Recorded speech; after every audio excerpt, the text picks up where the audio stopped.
ಗಡಿ ಭದ್ರತಾ ಪಡೆಯಿಂದ ಬಂದ ನಂತರ ನಾನು ಆರಾಮಾಗಿ ಎಲ್ಲಾದರೂ ಯಾವುದೇ ಸೆಕ್ಯೂರಿಟಿ ಗಾರ್ಡ್ ಎಲ್ಲರೂ ಹೋಗ್ಬೋದಿತ್ತು.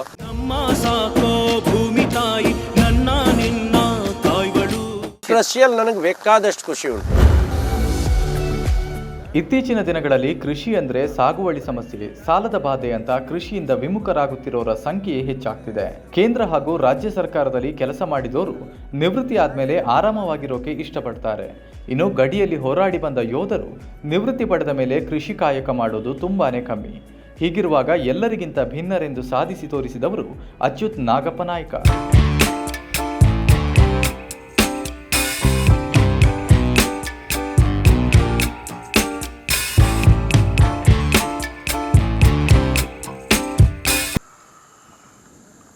ವಾಲಂಟಿಯರ್ ರಿಟೈರ್ಮೆಂಟ್ ತೊಗೊಂಡು ಮನೆಗೆ ಬಂದ ನಂತರ ನಾನು ಸೇರೋದ್ರಕ್ಕಿಂತ ಜಾಬಿಗೆ ಸೇರೋದ್ರಕ್ಕಿಂತ ನಮ್ಮ ತಂದೆಯರೊಟ್ಟಿಗೆ ನಾನು ಗದ್ದೆ ಕೆಲಸ ಮಾಡ್ತಾಯಿದ್ದೆ. ಅದನ್ನು ಇಲ್ಲಿ ಊರಿಗೆ ಬಂದಂತ ನನಗೆ ಬಾಕಿ ಯಾವುದರಲ್ಲಿ ಇಂಟ್ರೆಸ್ಟ್ ಇರೋದಕ್ಕಿಂತ ಅದ್ರ ಬಗ್ಗೆ ಮತ್ತೂ ಇಂಟ್ರೆಸ್ಟ್ ಬಂತು.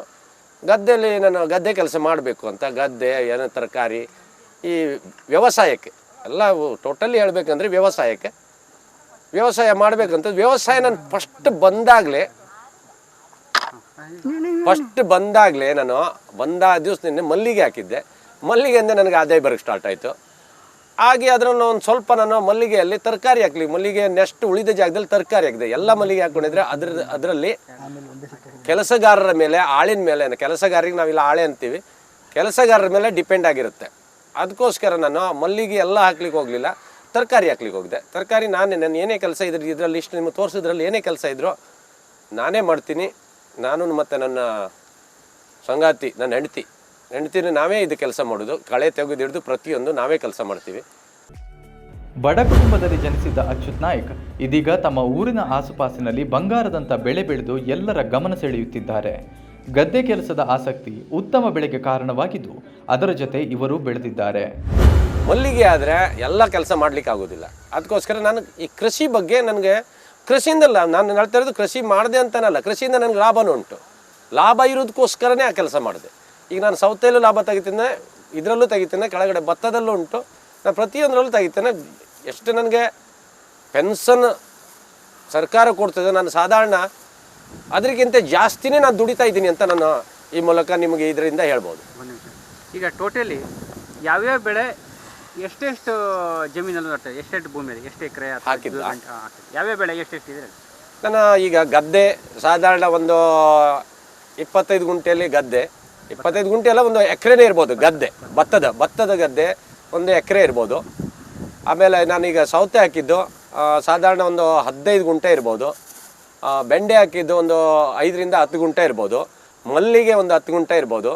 ಹಾಗೆ ಒಂದು 10ರಿಂದ 15 ಗುಂಟೆ ಅಡಿಕೆ, ತೆಂಗು, ಅದಕ್ಕೆ ಮತ್ತು ಕಾಳುಮೆಣಸು, ಮತ್ತೊಂದು 3-4-5 ಗುಂಟೆಯಲ್ಲಿ ಇನ್ನಿತರ ಬೇರೆ ಅರಿಶಿನ, ಹೀರೆಕಾಯಿ, ಈ ರೀತಿ ಬೇರೆ ಬೇರೆ ತರಕಾರಿನೂ ಹಾಕಿರ್ತೇನೆ. ಒಂದಕ್ಕೆ ಮಾರ್ಕೆಟ್ ಇರೋದಕ್ಕಿಂತ ಮಿಶ್ರ ಬೆಳೆ ಒಳ್ಳೆಯದು ಅಂತ ಎಲ್ಲ ಬೆಳೆಯನ್ನು ಬೆಳೆಯಲಿಕ್ಕೆ ಪ್ರಯತ್ನ ಮಾಡ್ತಾಯಿದ್ದೇನೆ. ಗಡಿ ಭದ್ರತಾ ಪಡೆ ಅಂದರೆ ದೇಶದ ಗಡಿಭಾಗದಲ್ಲಿ ಹದ್ದಿನ ಕಣ್ಣಿಟ್ಟು ಕಾಯಬೇಕು. ಇಂಥ ಸೂಕ್ಷ್ಮ ಪ್ರದೇಶದ ಭಾರತದ ಗಡಿಭಾಗಗಳಲ್ಲಿ ಕರ್ತವ್ಯ ನಿರ್ವಹಿಸಿ ಒಟ್ಟು 23 ವರ್ಷಗಳ ಕಾಲ BSFನಲ್ಲಿ ಸೇವೆ ಸಲ್ಲಿಸಿದ್ದಾರೆ. ಇವರ ಕೃಷಿ ಕಾರ್ಯಕ್ಕೆ ಪತ್ನಿ ಕೂಡ ಸಾಥ್ ನೀಡಿದರು. ಹೀಗಾಗಿ ದಂಪತಿಗಳಿಬ್ಬರು ಸೇರಿ ಕೃಷಿಯಿಂದಲೇ ತಮಗೆ ಲಾಭವಿದೆ ಎಂದರಿತು ಕಳೆದ 5 ವರ್ಷಗಳಿಂದ ಹೆಚ್ಚಿನ ಪ್ರಮಾಣದಲ್ಲಿ ತರಕಾರಿ ಬೆಳೆಯುವುದನ್ನು ಮುಂದುವರಿಸಿಕೊಂಡು ಬಂದಿದ್ದಾರೆ. ಬೆಳೆ ನಾನು ಎಲ್ಲ ವರ್ಷ ಇಯರ್ಲಿ ನಾನು ಅದನ್ನು ಕ್ಯಾಲ್ಕುಲೇಷನ್ ಮಾಡಿದರೆ ನನ್ನ ಪೆನ್ಷನ್ ಆದಾಯದಷ್ಟೇ ಬರ್ಬೋದು ಅಂತ ನಾನು ಯೋಚನೆ. ಈಗ ನಾನು ಬೆಳೆ ಹಾಕಿದರೆ, ಈಗ ಸೌತೆ ಈಗ ನಾನು ಇಷ್ಟು ಹಾಕಿದ್ದೇನೆ, ನನಗೆ ಅದು 3 ತಿಂಗಳಲ್ಲಿ ಸಾಧಾರಣ ಕೊಟ್ಟರೆ ಒಂದು 50,000 ಕೊಡ್ಬೋದು. ಅದೇ ರೀತಿ ಇದ್ರ ಒಟ್ಟಿಗೆ ನನ್ನ ಬೆಂಡೆನೂ ಉಂಟು, ಖಾಲಿ ಸೌತೆ ಅಲ್ಲ, ಬೆಂಡೆ ಉಂಟು, ಭತ್ತ ಉಂಟು. ಅದೇ ರೀತಿ ನಾನು ಇದೆಲ್ಲ ಕಟಾವಾದ ನಂತರ ಮತ್ತೆ ಬೇರೆ ನಾನು ಒಂದು ವರ್ಷಕ್ಕೆ ಗದ್ದೆಯಲ್ಲಿ 3 ಬೆಳೆ ತೆಗೆದೆ. ಗದ್ದೆಯಲ್ಲಿ ಬೇಣದಲ್ಲ, ಗದ್ದೆಯಲ್ಲಿ 3 ಬೆಳೆ ತೆಗೆದೆ, 2 ತೆಗೆದೆ. ಅದು ಆ ಗೊಬ್ಬರ ನಾನು ಅದು ಸಾವಯವ ಗೊಬ್ಬರ ಹೇಳಿದೆಲ್ಲ ಅದ್ರನ್ನ ಎಷ್ಟು ನಾನು ಕ್ಯಾಂಪಸ್ಟನ್ನು ಯೂಸ್ ಮಾಡ್ಕೊಳುತ್ತೆ ಅದೇ ರೀತಿ ಬೆಳೀತಾಗಿತ್ತೆ. ನನಗೆ ಪೆನ್ಷನ್ 26,000 ಉಂಟು. ಅದೇ ರೀತಿಯಾಗಿ ಅದೇ ಲೆವೆಲ್ನಲ್ಲೇ ಮತ್ತೆ ಇದು ಅದೇ ಲೆವೆಲ್ನಲ್ಲಿ ನನಗೆ ಇದು ಮಂತ್ಲಿ ಕ್ಯಾಲ್ಕುಲೇಷನ್ ಮಾಡಿದರೆ ಅದೇ ಲೆವೆಲ್ನಲ್ಲಿ ಬರ್ತಾ ಉಂಟು. ಇದು ಅಷ್ಟೇ ಬರ್ತಾ ಉಂಟು. ಎಲ್ಲಿ ಮಾರ್ಕೆಟ್ ಎಲ್ಲಿ ಮಾಡ್ತೀರಿ? ನಾನು ಪೂರ್ತಿ ಮಾರ್ಕೆಟ್ ನಮ್ಮ ಲೋಕಲ್ ಮಾರ್ಕೆಟ್ ಭಟ್ಕಳದಲ್ಲಿ. ಯಾಕಂದರೆ ಇದು ನಾನು ಹಾಕ್ತಿರೋದೆಲ್ಲ ಜವಾರಿ, ಇದು ಜವಾರಿ. ಇದಕ್ಕೋಸ್ಕರ ಈ ಜವಾರಿ ಭಟ್ಕಳ ಮಾರ್ಕೆಟ್ನಲ್ಲಿ ಒಳ್ಳೆ ಮಾರ್ಕೆಟ್ ಉಂಟು. ಇದು ಭಟ್ಕಳ ಮಾರ್ಕೆಟ್ನಲ್ಲಿ ಒಳ್ಳೆ ಡಿಮಾಂಡ್ ಉಂಟು. ಒಳ್ಳೆ ಡಿಮಾಂಡ್ ಅಂದರೆ ಒಂದು ಬೆಂಡೆ ಪೀಸು 5 ರೂಪಾಯಿಗೆ ಹೋಗುತ್ತೆ, ಒಂದು ಸೌತೆಕಾಯಿ 12 ರೂಪಾಯಿಗೆ ಹೋಗುತ್ತೆ. ನನಗೆ ಬೇರೆ ಮಾರ್ಕೆಟ್ ಹುಡ್ಕೊಳ್ಬೇಕಂತ ಅವಶ್ಯಕತೆನೇ ಬರಲಿಲ್ಲ. ನಾನು ಇವತ್ತು ಮಾರ್ಕೆಟಿಗೆ ಒಂದು 300 ಸೌತೆಕಾಯಿ, ಒಂದು 100 ಬೆಂಡೆಕಾಯಿ ಹಾಕಿದ್ದೀನಿ. ಅದೇ ರೀತಿ 300 ಸೌತೆ 12 ರೂಪಾಯಿ ಅಂತ ಹೇಳಿದ್ರೆ ಸೀದಾ ಅದು. ಅದೇ ರೀತಿ ನನಗೆ ಇಲ್ಲಿ ಮಾರ್ಕೆಟ್ ಇದಕ್ಕೋಸ್ಕರ ಯಾವುದೇ ಮಾರ್ಕೆಟ್ ಬೇರೆ ಕಡೆ ಹುಡುಕುವ ಅವಶ್ಯಕತೆನೇ ಬರಲಿಲ್ಲ. ಹೌದಾ? ಈಗ ಒಟ್ಟು ಎಷ್ಟೆಷ್ಟು ಬರ್ತದೆ ಅಂದಾಜು ಪ್ರತಿ ದಿವಸ? ನಾನು ಇವತ್ತು ಬೆಂಡೆಕಾಯಿ ಒಂದು 150 ಹಾಕಿದ್ದೇನೆ. ಅದನ್ನು ಕೌಂಟ್ ಮಾಡಲಿಲ್ಲ, ಲೆಕ್ಕ ಮಾಡಲಿಲ್ಲ. ಅದು ಇವತ್ತು ಸಾಯಂಕಾಲ ಮಾರ್ಕೆಟ್ಗೆ ಹೋದ್ಮೇಲೆ ಗೊತ್ತಾಗೋದು. ಸೌತೆಕಾಯಿ ಮಾತ್ರ 350 ಹಾಕಿದ್ದೇನೆ. ಒಂದು ಸೌತೆ ಪೀಸಿಗೆ ಅದೇ 12 ರೂಪಾಯಿ ಹೋಗುತ್ತೆ. 12 ರೂಪಾಯಿಗೆ 300ರಿಂದ 350 ಇವತ್ತು ಸೌತೆಕಾಯಿ ಹಾಕಿದ್ದೇನೆ. ಅಂದಾಜು ಒಂದು ಇದು 12 ರೂಪಾಯಿ ಅಂತ ಹೇಳಿದ್ರೆ 100ಕ್ಕೆ ಸೀದಾ 1200 ಆಯಿತು. 3600, ಒಂದು 4000-4200 ರೂಪಾಯಿ ಅಪ್ರಾಕ್ಸಿಮೇಟ್. ಇವತ್ತು ನಾನು ಮಾರ್ಕೆಟ್ಗೆ ಹಾಕಿದ್ದು ಒಂದು 4500 ರೂಪಾಯಿನೂ ತರಕಾರಿ. ಈ ರೀತಿ ಒಳ್ಳೆ ಪೀಕ್ ತರಬೇಕು ಅಂತೇಳಿದರೆ, ಒಳ್ಳೆ ಫಲ, ಒಳ್ಳೆ ಪೀಕ್ ಬರಬೇಕು ಅಂತೇಳಿದರೆ ನೀವು ಸಾವಯವ ಕೃಷಿ ಮಾಡಿದರೆ ಒಳ್ಳೆಯದು. ಸಾವಯವ ಕೃಷಿ ಮಾಡಿದರೆ ಯಾಕೆ ಒಳ್ಳೆಯದು ಅಂತೇಳಿದರೆ ಕಾಯಿಲೆಗಳು ಕಡಿಮೆ, ಖರ್ಚು ಕಡಿಮೆ. ರಾಸಾಯನಿಕ ಹಾಕಿದ್ದೇನೆ, ರಾಸಾಯನಿಕ ಗೊಬ್ಬರ ಹಾಕಲಿಲ್ಲ ಅಂತಲ್ಲ, NPK ಹಾಕಿದ್ದೇನೆ. ಪ್ರಮಾಣ ಭಾರಿ ಕಡಿಮೆ. ಮಣ್ಣಿಗೆ ಒಂಚೂರು ಗಿಡಕ್ಕೆ ಪುಷಪ್ ಬರಲಿಕ್ಕೋಸ್ಕರ ರಾಸಾಯನಿಕ NPK ಹಾಕಿದ್ದೀನಿ. NPK ಬಿಟ್ಟು ನಾನು ನೈಟ್ರೋಜನ್ ಸಪ್ರೇಟು, ಪೊಟ್ಯಾಶ್ ಸಪ್ರೇಟ್ ಯಾವುದೂ ಹಾಕಲಿಲ್ಲ. ನಮ್ಮಲ್ಲಿ NPK ಸುಫಲ 15 ಉಂಟು. ನಾನು NPK 15 ಇದನ್ನು ಸ್ವಲ್ಪ ಪ್ರಮಾಣದಲ್ಲಿ ಹಾಕ್ತೀನಿ. ನಾನು ಇದಷ್ಟಕ್ಕೂ ಇದು ಎಲ್ಲ ಗದ್ದೆ ಹಿಡಿದು ಎಲ್ಲದಕ್ಕೂ ಹೆಚ್ಚು ಅಂದಿದ್ರೆ ಒಂದು 50 kg NPK ತಂದು ಎಲ್ಲದಕ್ಕೂ ಹಾಕಿರ್ಬೋದು ಅಷ್ಟೇ. ಅದ್ರ ಜೊತೆಗೆ ನಾನು ಹಾಕ್ತಾ ಇರೋದು ಸಾವಯವ ಗೊಬ್ಬರ. ಸಾವಯವ ಗೊಬ್ಬರದಲ್ಲಿ ಯಾವುದಂದರೆ ನಾನು ಅದೇ ಕೋಳಿ ಗೊಬ್ಬರ, ಕಟ್ಟಿಗೆ ಗೊಬ್ಬರ, ಕೊಟ್ಟಿಗೆ ಗೊಬ್ಬರ ಆಮೇಲೆ ಸುಡುಮಣ್ಣು. ಇದನ್ನು ನಾನು ಪ್ರತಿ ವರ್ಷ ಮೊದಲೇ ನಾನು ದಾಸ್ತಾನು ಸ್ಟಾಕ್ ಮಾಡಿ ಇಟ್ಕೊಳ್ತೀನಿ.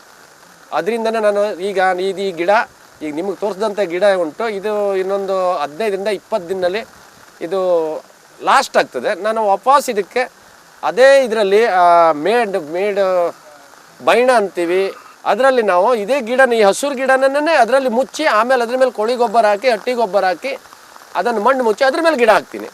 ವಾಪಸ್ ಮತ್ತು ಗಿಡ ನನಗೆ 1 ತಿಂಗಳೊಳಗೆ ಮತ್ತೆ ರೆಡಿ ಆಗುತ್ತೆ. ಈ ಕೃಷಿಯಲ್ಲಿ ನನಗೆ ಬೇಕಾದಷ್ಟು ಖುಷಿ ಉಂಟು.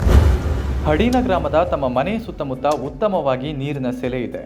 ಹೀಗಾಗಿ ವರ್ಷದುದ್ದಕ್ಕೂ ದಿನದ 24 ಗಂಟೆ ಕೂಡ ನೀರಿನ ಸಮೃದ್ಧತೆ ಇದೆ. ಒಂದು ವೇಳೆ ನೀರು ಕಡಿಮೆಯಾದರೂ ಆಯಾ ಕಾಲಕ್ಕೆ ಬೆಳೆಗಳನ್ನು ಹೊಂದಿಸಿಕೊಂಡು ಕೃಷಿ ಮಾಡಿಕೊಂಡು ಬರುತ್ತಿರುವುದು ವಿಶೇಷ. ತಾವು ನಂಬಿದ ಕೃಷಿ ತನ್ನ ಕೈಬಿಟ್ಟಿಲ್ಲ ಎನ್ನುವ ಅಚ್ಯುತ್ ನಾಯ್ಕ್ ಇತರರಿಗೂ ಉತ್ತಮ ಸಂದೇಶ ನೀಡುತ್ತಾರೆ. ಸಾವಯವ ಕೃಷಿಯನ್ನು ಅಳವಡಿಸಿಕೊಳ್ಳುವ ವಿಧಾನವನ್ನು ವಿವರಿಸುತ್ತಾರೆ. ನನ್ನಂಥ ಸೇವೆ ಸಲ್ಲಿಸಿದವರು ಕೆಲಸ ಹುಡುಕೊಳ್ತಾರೆ. ಕೆಲಸ ಸಿಗಲಿಲ್ಲ ಅಂದರೆ ಖಾಲಿ ಪ್ರಯತ್ನ ಪಡಬೇಡಿ. ಅವ್ರದ್ದು ಮನೆಯವ್ರದ್ದೇ ಆದರೂ ಗದ್ದೆಯಲ್ಲಿ ಒಂದು ಸ್ವಲ್ಪ ಗದ್ದೆ ಇದ್ದರೂ 15 ಗುಂಟೆ ಇದ್ದರೂ ಸಾಕಾಗುತ್ತೆ. ಅದ್ರಲ್ಲಿ ತಂದನೇ ಆದ ಕೃಷಿ ಮಾಡಿ. ಕೆಲಸ ಸಿಕ್ಕಿದ್ರೆ ಸರಿ. ಯಾರಿದ್ರು ಕೆಲಸಕ್ಕಾಗಿ ಹೋರಾಡ್ತಾರೆ, ಅವ್ರಿಗೆ ಕೆಲಸ ಸಿಕ್ಕಿದ್ರೆ ಸರಿ. ಇದರಲ್ಲೇ ಪ್ರತಿ ತಿಂಗಳ ಲಾಭ ಬರ್ತದೆ. ಒಂದು ಸಲ ಬಂದರೆ ಬರ್ಬೋದು ಲಾಭ, ಹೆವಿ ಬರ್ತದೆ. ಅದು ಎವರೇಜ್ನಲ್ಲಿ ಅದು ಸರಿಯಾಗುತ್ತೆ. ಅದಕ್ಕೆ ಕೃಷಿಯಲ್ಲಿ ನನಗೆ ಎವರೇಜ್ನಲ್ಲಿ ಸರಿಯಾಗುತ್ತೆ. ಅದಕ್ಕೋಸ್ಕರ ನಾನು ನನ್ನ ಒಟ್ಟಿಗೆ ಯಾರೇ ಸೈನಿಕರು, ಯಾರು ಗಡಿ ಭದ್ರತೆ ಪಡೆ ಇರ್ಬೋದು, ಆರ್ಮಿ, ನೇವಿ, ಏರ್ಫೋರ್ಸ್ ಯಾರೇ ಇರ್ಬೋದು, ಮನೆ ಬಂದು ಕೆಲಸ ಸಿಗಲಿಲ್ಲ ಅಂದರೆ ತಮ್ಮ ಕೃಷಿ ಮಾಡ್ಬೋದು ಅಂತ, ಕೃಷಿಯಲ್ಲಿ ಉತ್ಪನ್ನ ಉಂಟು ಅಂತ ನನ್ನ ರಿಟೈರ್ಡ್ ಆದ ಎಲ್ಲ ಸೈನಿಕರಿಗೆ ಹಿಡಿದು, ಆಮೇಲೆ ಎಲ್ಲ BSF ಸೈನಿಕರಿಗೆ ಹಿಡಿದು CRP ಯಾರದೇ ಇರಲಿ, ಬೆಲ್ಟ್ ಫೋರ್ಸ್ದವ್ರು ಯಾರೇ ವಾಲಂಟಿಯರ್ ರಿಟೈರ್ಡ್ ಬಂದರು, ಈ ಕೆಲಸ ತಮ್ಮ ಕೆಲಸ ಸಿಗದಿರ ಕೃಷಿ ಮಾಡ್ಬೋದು ಅಂತ ನಾನು ಬಾರಿ ಹೇಳ್ತಾ ಇದ್ದೀನಿ. ಅದೇ ರೀತಿ ಕೃಷಿಕರಿಗೆ ಹೇಳ್ತೇನೆ, ಎಲ್ಲೇ ಒಂದು ಗದ್ದೆ ಸಣ್ಣ ಜಾಗ ಇದ್ರೂ ಬಿಡಬೇಡಿ ಅಂತ. ಅದನ್ನು ಮನೆಯಲ್ಲಿರೋ ಕಳೆವನ್ನು ಕಿತ್ತು ಅದ್ರ ಬುಡಕ ಹಾಕಿ ಅದೇ ಗೊಬ್ಬರವನ್ನು ಮಾಡೋ ಆರಾಮವಾಗಿ ಸಾವಯವ ಕೃಷಿನೂ ಮಾಡ್ಬೋದು. ಅದಕ್ಕೆ ಬೇಕಾದಷ್ಟು ರಾಸಾಯನಿಕ ಗೊಬ್ಬರ ಅಲ್ಪ ಪ್ರಮಾಣದಲ್ಲಿ ಹಾಕಲೇಬೇಡಿ ಅಂತ ನಾನು ಹೇಳ್ತಿಲ್ಲ. ಹಾಕದೇ ಇಲ್ಲಾಂದರೆ ನಮಗೆ ಪ್ರಾಫಿಟ್ ತೆಗಿಲಿಕ್ಕೆ ಆಗೋದಿಲ್ಲ. ಸ್ವಲ್ಪ ಹಾಕಿ ಸಾವಯವ ಗೊಬ್ಬರ ಹೆಚ್ಚು ಮಾಡಿ ಕೃಷಿ ಮಾಡಿ ಅಂತ ನಾನು ಎಲ್ಲರಿಗೂ ಕೇಳ್ತೀನಿ. ಇರುವ ತುಂಡು ಭೂಮಿಯಲ್ಲಿಯೇ ಅಲ್ಪ ಸ್ವಲ್ಪ ತರಕಾರಿ ಬೆಳೆಗಳನ್ನಾದರೂ ಬೆಳೆದರೂ ಮನೆ ಖರ್ಚಿಗೋ ಅಥವಾ ಉಪಜೀವನಕ್ಕೂ ಆಸರೆಯಾಗುತ್ತದೆ ಎಂಬುದಕ್ಕೆ ಅಚ್ಯುತ್ ಕಾರ್ಯ ಮಾದರಿಯಾಗಿದೆ. ಅಚ್ಯುತ್ ನಾಯ್ಕ್ ಕಾರ್ಯಕ್ಕೆ ಸ್ಥಳೀಯರು ಮೆಚ್ಚುಗೆ ವ್ಯಕ್ತಪಡಿಸುತ್ತಿದ್ದಾರೆ. ಅಲ್ಲದೆ ತಮ್ಮ ಮನೆಗಳಿಗೆ ದೂರದೂರಿನಲ್ಲಿರುವ ತಮ್ಮ ಸಂಬಂಧಿಕರಿಗೆ, ಆತ್ಮೀಯರಿಗೆ ತರಕಾರಿಯನ್ನ ಕೊಂಡು ಹೋಗುತ್ತಿದ್ದಾರೆ. ನಿವೃತ್ತ ಗಡಿ ಭದ್ರತೆಯ ಯೋಧ ಅಚ್ಯುತ್ ನಾಯ್ಕ್ ಇವರ ಕೃಷಿಯನ್ನು ತುಂಬ ಜನ ಮೆಚ್ಚಿ, ಕೆಲವರು ಮೊನ್ನೆಯಷ್ಟೇ ಸೋಷಿಯಲ್ ಮೀಡಿಯಾದಲ್ಲಿ ತುಂಬ ವೈರಲ್ ಆಗಿತ್ತು. ನಾನು ಕೂಡ ಅದನ್ನು ನನ್ನ ಫ್ರೆಂಡ್ ಜೊತೆಗೆಲ್ಲ ಶೇರ್ ಮಾಡ್ಕೊಂಡಿದ್ದೆ. ಕೆಲವರು ಬೆಂಗಳೂರಿಂದೆಲ್ಲ ನನಗೆ ಫೋನ್ ಮಾಡಿ ನನಗೂ ಸ್ವಲ್ಪ ಬೆಂಡೆಕಾಯಿ, ಇದು ಊರ ಬೆಂಡೆಕಾಯಿ ಅಂತ ಕೆಲವೊಂದು ಬೆಂಡೆ ಗಿಡ ಹಾಕಿದ್ದಾರೆ ಅವರು. ತುಂಬ ಮುಂಚೆಯಿಂದನೂ ಅವ್ರ ಮನೆಯಲ್ಲಿ, ಅವ್ರ ಕಾಲೇಜ್ ಫೀಲ್ಡಲ್ಲೂ ನಾನು ಸಣ್ಣ ಇದ್ದವನಿಂದ ನೋಡ್ತಾ ಇದ್ದೆ ಅಚ್ಯುತ್ ನಾಯ್ಕರಿಗೆ. ಕಾಲೇಜ್ ಫೀಲ್ಡಲ್ಲೂ ಅವ್ರ ಮನೆಯಲ್ಲಿ ತುಂಬ ಕೃಷಿಯಿಂದ, ಎಲ್ಲರೂ ಮನೆಯಲ್ಲಿ ಅಣ್ಣ ತಮ್ಮ ಎಲ್ಲ ಕೃಷಿ ಮಾಡ್ತಾ ಇರೋರು. ಅವ್ರ ಮುಂಚೆಯಿಂದನೂ ಕೃಷಿ ಅಂದರೆ ತುಂಬ ಇದು. ಅವ್ರಿಗೆ ಏನಾರು ಒಂದು ಗಿಡ ಹಾಕಿದರೆ ಅದನ್ನು ತುಂಬ ಮಗು ಥರ ನೋಡ್ಕೊಳ್ತಾರೆ ಅವರು ಅವ್ರ ಕೃಷಿಯಲ್ಲಿ. ಹಾಗಾಗಿ ಅವ್ರದ್ದು ಇಡೀ ಭಟ್ಕಳದಲ್ಲಿ ಯಾವುದಾದ್ರು ಒಂದು ಕೃಷಿಯಲ್ಲಿ ಫಸ್ಟ್ ಟೈಮ್ ಏನಾರು, ಈಗ ಉದಾಹರಣೆಗೆ ಈಗ ಸೀಸನ್ ಬೆಂಡೆ ಬರ್ತದೆ, ಫಸ್ಟ್ ಮಾರ್ಕೆಟಲ್ಲಿ ಭಟ್ಕಳದಲ್ಲಿ ಬೆಂಡೆಕಾಯಿ ಮಾರ್ಕೆಟಿಗೆ ಹೋಗೋದೇ ಫಸ್ಟ್ ಅಚ್ಯುತ್ ನಾಯ್ಕರದು. ಬೆಂಗಳೂರಿಂದ ನನ್ನ ಫ್ರೆಂಡ್ಸ್ ಎಲ್ಲ ಫೋನ್ ಮಾಡಿ ಅವರಿಗೆ ಧನ್ಯವಾದವನ್ನು ಹೇಳಿದ್ದಾರೆ. ಕೆಲವರು ತರಕಾರಿ ಕಳಿಸ್ಕೊಡ್ಲಿಕ್ಕೆ ನನಗೂ ಸ್ವಲ್ಪ ಕಳಿಸ್ಕೊಡಿ ಅಂತ ಹೇಳಿದ್ದಾರೆ. ನಾನು ಅದಕ್ಕೋಸ್ಕರನೇ ಇವತ್ತು ಅವರಿಗೆ 100 ಬೆಂಡೆಕಾಯಿಯನ್ನು ಹೇಳಿದ್ದೆ. ನಾನು ಅದು ತಗೊಂಡು ಹೋಗ್ಲಿಕ್ಕೆ ಅಂತ ನಾನು ಬಂದಿದ್ದೆ ಇವತ್ತಿಲ್ಲಿ. ನೋಡಿದ್ರೆ ನನಗೆ ಇಲ್ಲಿ ಇವ್ರದ್ದು ಕೃಷಿ ಎಲ್ಲ ನೋಡಿ ತುಂಬ ಖುಷಿ ಆಗ್ತದೆ. ನಾನು ಮುಂಚೆ ಸಣ್ಣಿಂದನೂ ನೋಡ್ತಾ ಇದ್ದೀನಿ ಇವ್ರದ್ದು. ಆದರೆ ಇವಾಗಂತೂ ಮಾಡಿದ್ದು ನೋಡಿದ್ರೆ ತುಂಬ, ಅದು ಸೋಷಿಯಲ್ ಮೀಡಿಯಾದಲ್ಲಿ ನೋಡೋದಲ್ಲ, ಇಲ್ಲಿ ಬಂದು ನೋಡಬೇಕು, ತುಂಬ ಖುಷಿ ಆಗ್ತದೆ. ತುಂಬ ಕಷ್ಟಪಡ್ತಾರೆ ಅವರು. ಬೆಳಿಗ್ಗೆಯಿಂದ ಸಂಜೆವರೆಗೂ ಕೃಷಿಯಲ್ಲಿ ತುಂಬ ಕಷ್ಟಪಡ್ತಾರೆ. ಏನಾದರೂ ಅದು ಮಲ್ಲಿಗೆ ಗಿಡನೂ ಇದೆ ಅವ್ರದ್ದು. ಬೆಳಿಗ್ಗೆಯಿಂದ ಅದರಲ್ಲಿ ಸಂಜೆವರೆಗೂ ಮಲ್ಲಿಗೆ ಗಿಡದಲ್ಲೇ ಇರ್ತಾರೆ ಅವರು, ಸಂಜೆ ತನಕ. ಒಂಥರ ಶ್ರಮಜೀವಿ ಅವರು ಮುಂಚೆಯಿಂದನೂ. ಯಾರು ನಿವೃತ್ತ ಯೋಧ ಈ ಥರ ಮಾಡ್ತಾನಂದರೆ ಒಂಥರ ಖುಷಿ ಪಡುವ ವಿಚಾರ ಎಲ್ಲರಿಗೂ. ಯಾರು ನಂಬೋದಿಲ್ಲ, ಮತ್ತು ಇವರು ಈ ಥರ ಮಾಡ್ತಾರೆ, ಪೆನ್ಷನ್ ಬರ್ಬೋದು ಅವರಿಗೆ, ಮತ್ತೆ ಯಾಕೆ ಈ ಥರ ಮಾಡ್ತಾರೆ ಇವರು ಕೆಲಸ ಅಂತೇಳಿ ಯಾರು ನಂಬಲಿಕ್ಕಿಲ್ಲ. ಇಲ್ಲಿ ಬಂದು ನೋಡಿದರೆ ಗೊತ್ತಾಗ್ತದೆ ಜನರಿಗೆ.